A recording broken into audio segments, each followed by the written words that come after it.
In previous classes, we have discussed some methods of redemption of debentures. There are total 9 methods. Out of 9, we have discussed 5 methods of redemption of debentures. In today's class, we will discuss 4th to 9th methods. Let me discuss one by one. Fourth one is redemption of debentures out of capital. The payment to debentures holders is made out of capital is called redemption of debentures out of capital. ಅಂದರೆ payment ಮಾಡುವಾಗ debentures ಕ್ಯಾಪಿಟಲಿಂದ ನಾವು repayment ಮಾಡ್ತಾ ಇದ್ದೀವಪ್ಪ ಅಂತಂದರೆ ನಮ್ಮ ಕಡೆ debenture capital ಇದೆ company ಒಳಗೆ. ಆ ಡಿಬೆಂಚರ್ ಕ್ಯಾಪಿಟಲನ್ನು ನಾವು ಏನು ಮಾಡ್ತಾ ಇದ್ದೀವಿ, ರಿಡಮ್ಷನ್ ಮಾಡಲಿಕ್ಕೆ ಯೂಸ್ ಮಾಡ್ತಾ ಇದ್ದೀವಪ್ಪ ಅಂತಂದರೆ ಅದಕ್ಕೆ redemption of debentures out of capital ಅಂತೇಳಿ ಹೇಳ್ತಾರೆ. According to this method, the profit earned by the company during the course of business is not utilise for the purpose of redemption of debentures. ಈ method ಮೇಲೆ ನಿಮಗೇನು ಇಲ್ಲೇ problems ಏನು ಬರೋಂಗಿಲ್ಲ, ಸಮ್ ಏನು ಕೇಳೋಂಗಿಲ್ಲ. ಸೊ ಈ ಪ್ರಾಬ್ಲಮ್ ಜಸ್ಟ್ ಥಿಯರಿಟಿಕಲಿ ನಿಮ್ಗೆ ಅಂಡರ್ಸ್ಟ್ಯಾಂಡ್ ಆಗಿರಲಿ. Next method is redemption of debentures by conversion of debentures to be redeemed in to new debentures or shares. Just look at meaning. According to this method, the debenture holders of the company are given an option to convert their debentures into shares or new debentures. ಈ method ಒಳಗೆ ಏನಾಗ್ತದಪ್ಪ ಅಂತಂದರೆ, company ಒಂದು offer ಕೊಡ್ತದೆ ಡಿಬೆಂಚರ್ಸ್ಗೆ. ತಮ್ಮಲ್ಲಿರುವಂಥ ಡಿಬೆಂಚರ್ಸನ್ನು ನಾವು ಅವ್ರಿಗೆ repayment ಮಾಡ್ಬೇಕು. ಅದರ ಬದಲಾಗಿ ನ್ಯೂ ಶೇರ್ಸ್ ಅಥವಾ ನ್ಯೂ ಡಿಬೆಂಚರ್ಸನ್ನು ಆಫರ್ ಕೊಡ್ತಾ ಇದ್ದಾರೆ ಅವ್ರಿಗೆ. ಅದನ್ನೇನಾದರೂ ಅಕ್ಸೆಪ್ಟ್ ಮಾಡಿದರೆ ನಾವು ಈ ಮೆಥಡನ್ನು ಅಪ್ಲೈ ಮಾಡ್ತೀವಿ. ಇಲ್ಲಿನೂ ಕೂಡ ನಿಮಗೆ ಯಾವುದೇ ಥರ ಸಮ್ ಆಗಲಿ ಪ್ರಾಬ್ಲಮ್ ಆಗಲಿ ಬರೋಂಗಿಲ್ಲ. ಸೊ ಈ ಮೆಥಡು ಕೂಡ ನಾವು ಸ್ಕಿಪ್ ಮಾಡ್ತಾ ಇದ್ದೇವೆ. Next one, redemption of debentures by issue of new shares or debentures. ಇದು very important. According to this method, the company may offer to the general public for subscription of new shares or debentures and so on. The amount collected may be utilised for redemption of debentures. ಇಲ್ಲಿ company ಏನು ಮಾಡ್ತಾ ಇದೆ, ತಮ್ಮಲ್ಲಿ ಇರುವಂತಹ ಡಿಬೆಂಚರ್ಸನ್ನು repayment ಮಾಡಲಿಕ್ಕೆ, redeem ಮಾಡಲಿಕ್ಕೆ ಇನ್ನೂ ಕೆಲವೊಂದಿಷ್ಟು ಡಿಬೆಂಚರ್ಸನ್ನು ನ್ಯೂಲಿ ಆಗಿ ಅಥವಾ ಶೇರ್ಸನ್ನು ನ್ಯೂ ಆಗಿ ಇಶ್ಯೂ ಮಾಡ್ತಾ ಇದೆ, ನ್ಯೂ ಶೇರ್ಸ್ ಇಶ್ಯೂ ಮಾಡ್ತಾ ಇದೆ. ಅದರಿಂದ ಬಂದಂತಹ ಕ್ಯಾಪಿಟಲ್ ಆಗಲಿ ಡಿಬೆಂಚರ್ ಅಮೌಂಟ್ ಆಗಲಿ ಅದನ್ನು ಯುಟಿಲೈಸ್ ಮಾಡಿಕೊಂಡು ರಿಡಮ್ಷನ್, ಈಗ ಎಕ್ಸಿಸ್ಟಿಂಗ್ ಏನು ಡಿಬೆಂಚರ್ ಹೋಲ್ಡರ್ಸ್ ಇದ್ದಾರಲ್ಲ ಅವ್ರಿಗೆ ರೀಪೇಮೆಂಟ್ ಮಾಡ್ತಾ ಇದ್ದಾರೆ. ಆ ಮೆಥಡ್ಗೆ ನಾವು redemption of debentures by issue of new shares or debentures ಅಂಥೇಳಿ ಹೇಳ್ತೇವೆ. ಇಲ್ಲೇನೂ ಕೂಡ ನಿಮ್ಗೆ ಯಾವುದೇ ಥರ ಮೆಥಡ್ ಇದು ಕ್ಯಾಲ್ಕುಲೇಷನ್ ಪ್ರಾಬ್ಲಮ್ ಆಗಲಿ ಸಮ್ ಆಗಲಿ ಬರೋದಂಗಿಲ್ಲ. So we'll see next step. Next step is redemption of debentures by purchase in open market or own debentures method ಅಂಥೇಳಿ ಹೇಳ್ತೇವೆ. ಇವಾಗ ನೋಡ್ರಿ, ಜನರಲಿ ಆ company has right to purchase its own debenture in open market. ಕಂಪ್ನಿಗೆ ಒಂದು ಯಾವ ಥರ right ಇದೆಪ್ಪ ಅಂತಂದರೆ, ಆ ಕಂಪ್ನಿ ತಮ್ಮ ಶೇರನ್ನು, ತಮ್ಮ ಡಿಬೆಂಚರನ್ನು ತಾವೇ ಏನು ಮಾಡ್ಬೋದು, ಪರ್ಚೇಸ್ ಮಾಡ್ಕೋಬೋದು ಓಪನ್ ಮಾರ್ಕೆಟ್ ಒಳಗೆ. ಈಗ ಶೇರ್ ಹೋಲ್ಡರ್ಸ್ ಇದ್ದಾರೆ, ಇಲ್ಲಿ ಡಿಬೆಂಚರ್ ಹೋಲ್ಡರ್ಸ್ ಇದ್ದಾರೆ. ಅವ್ರು ಏನಾದರೂ ಸೇಲ್ ಮಾಡ್ತಾ ಇದ್ದಾರಪ್ಪ ಅಂತಂದರೆ ಆ ಶೇರ್ಸ್ ಆಗಲಿ ಡಿಬೆಂಚರ್ಸ್ ಆಗಲಿ ಅದೇ ಕಂಪ್ನಿಯವರು ತಮ್ಮ ಕಂಪ್ನಿಗಾಗಿ ಪರ್ಚೇಸ್ ಮಾಡ್ಕೊಳ್ಳುವಂಥ ರೈಟ್ ಇರ್ತದೆ. ಆ ಥರ ಏನಾದರೂ ಪರ್ಚೇಸ್ ಮಾಡಿಕೊಂಡು ಓಪನ್ ಮಾರ್ಕೆಟ್ ಒಳಗೆ ಅದರಿಂದ ಬಂದಂತಹ ಅಮೌಂಟಿಂದ ಏನಾದರೂ ರಿಡಮ್ಷನ್ ಮಾಡ್ತಾಯಿದ್ರೆ ಡಿಬೆಂಚರ್ಸ್ಗೆ, ಅಂಥ ಮೆಥಡ್ಗೆ ನಾವು, ಅಂಥ ಪ್ರೊಸೆಸ್ಗೆ ನಾವು redemption of debentures by purchase in open market ಅಂತೇಳಿ ಹೇಳ್ತೇವೆ. ಅದರೊಳಗೆ ಕೆಲವೊಂದು ಸಲ ಪ್ರಾಫಿಟ್ ಆಗ್ತದೆ, ಕೆಲವೊಂದು ಸಲ ಲಾಸ್ ಆಗ್ತದೆ, ಕೆಲವೊಂದು ಸಲ ನೋ ಪ್ರಾಫಿಟ್ ನೋ ಲಾಸ್ ಕೂಡ ಆಗ್ಬೋದು. ಅದಕ್ಕಾಗಿ ಇಲ್ಲಿ ಸ್ವಲ್ಪ ಒಂದು 4 ಲೈನ್ಸ್ ಇದೆ ನೋಡ್ರಿ. The company may purchase debentures at paid up value or at more than paid up value or at less than paid up value of its debentures depending upon price prevailing in the stock exchange. ಕೆಲವೊಂದು ಸಲ ಏನಾಗ್ತದೆ, open market ಒಳಗೆ debentures purchase ಮಾಡಿಕೊಳ್ಳುವಾಗ company paid up ಒಳಗೂ ಕೂಡ paid up capital ಅಂದರೆ paid up value ಏನಿರ್ತದಲ್ಲ ಆ value purchase ಮಾಡ್ಕೋಬೋದು, ಅಥವಾ ಮೋರ್ ದೆನ್ ಪೇಡಪ್ ವ್ಯಾಲ್ಯೂಕ್ಕಿಂತ ಹೆಚ್ಚಿಗೆ ಅಮೌಂಟ್ ಕೊಟ್ಟು ಪರ್ಚೇಸ್ ಮಾಡ್ಕೋಬೋದು. ಅದಕ್ಕೆ ನಾವು ಪ್ರೀಮಿಯಮ್ ಅಂತ ಹೇಳ್ತೇವೆ. ಅದು ಡಿಬೆಂಚರ್ಸ್ಗೆ ಪ್ರೀಮಿಯಮ್ ಆಗಿದ್ದಿದ್ರೆ ಕಂಪ್ನಿಯವ್ರಿಗೆ ಲಾಸ್ ಆಗಿರ್ತದೆ, ಅದು ಹೆಚ್ಚಿಗೆ ಕೊಡ್ತಾ ಇದ್ದಾರೆ. ಆ್ಯಕ್ಚುಲಿ 5 ರೂಪೀಸ್ ಶೇರ್ ಇದ್ರೆ ಅದಕ್ಕೆ 7 ರೂಪೀಸ್ ಕೊಡ್ತಾ ಇದ್ದಾರಪ್ಪ ಅಂತಂದರೆ 2 ರೂಪೀಸ್ ಹೆಚ್ಚಿಗೆ ಕೊಡ್ತಾ ಇದ್ದೇವೆ. That is what loss to the company.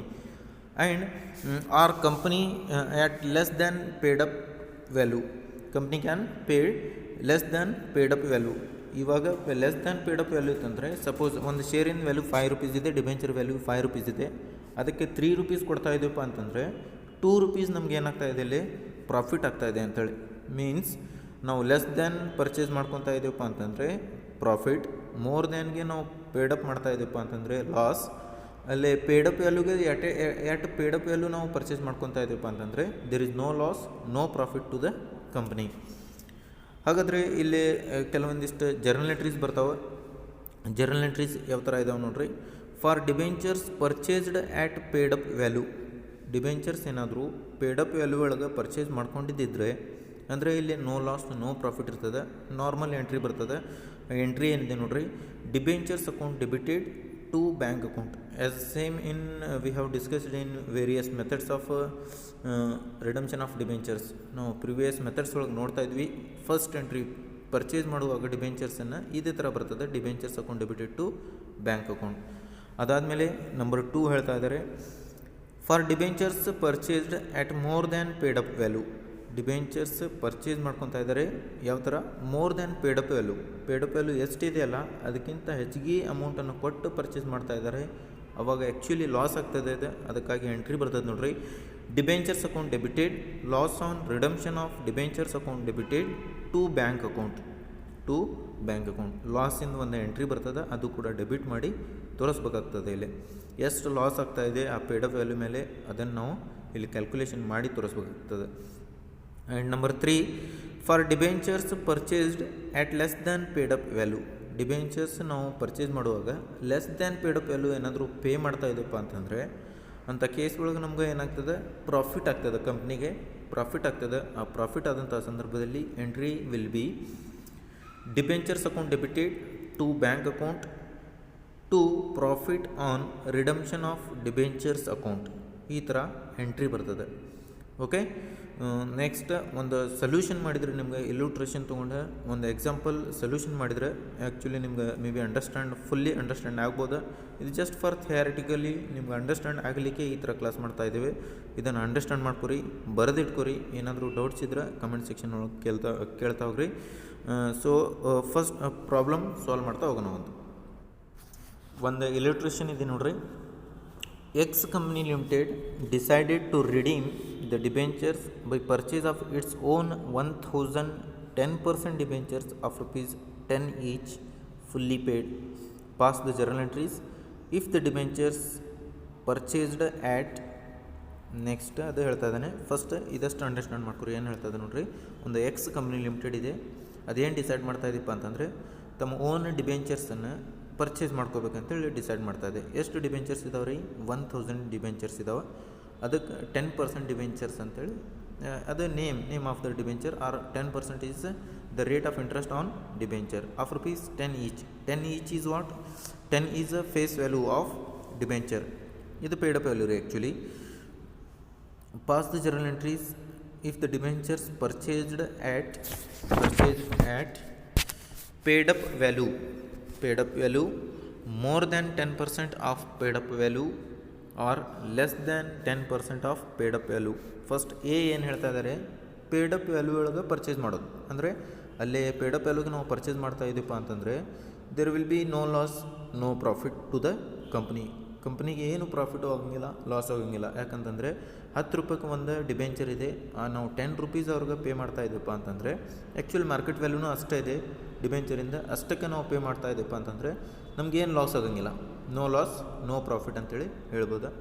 ಅದಾದಮೇಲೆ ಕೇಸ್ ಬಿ ಹೇಳ್ತಾ ಇದ್ದಾನೆ, more than 10% of paid up value. If company paid more than 10% of paid up value.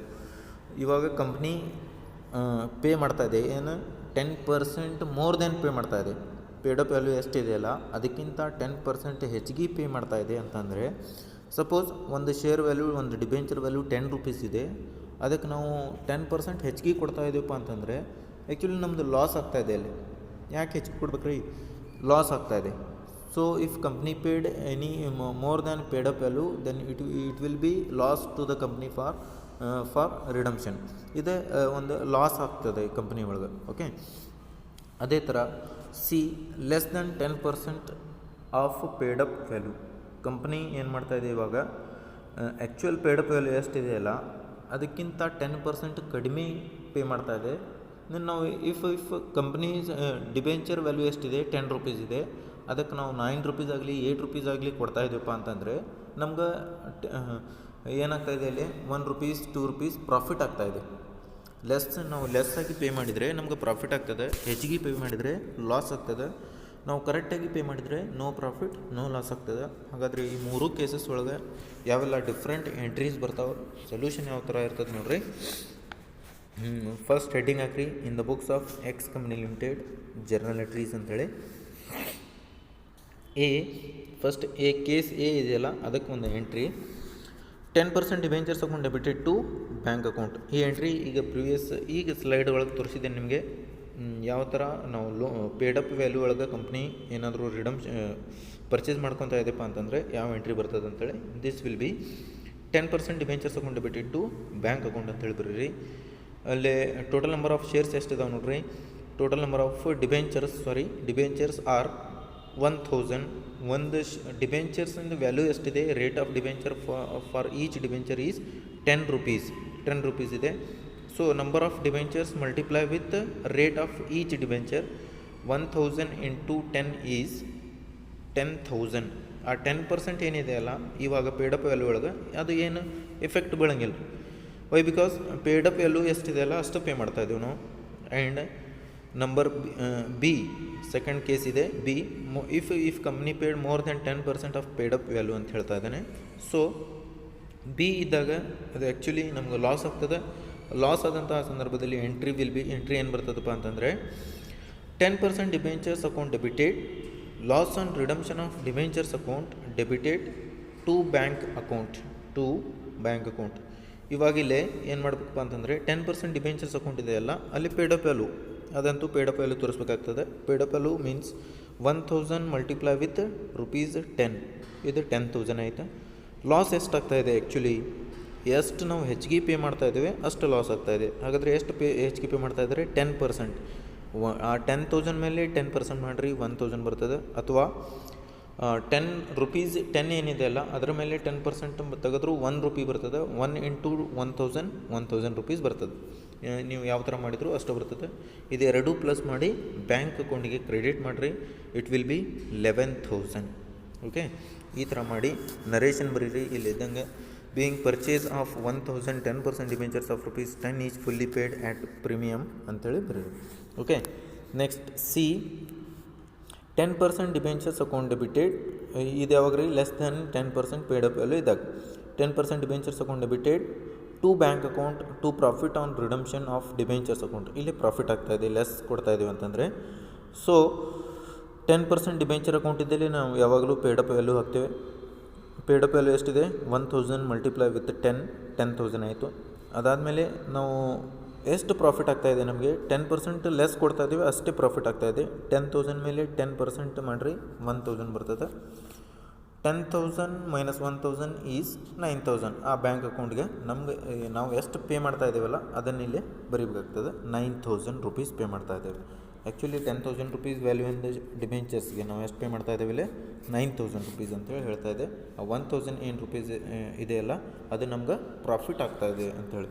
Okay, these are the methods of calculation of redemption of debentures.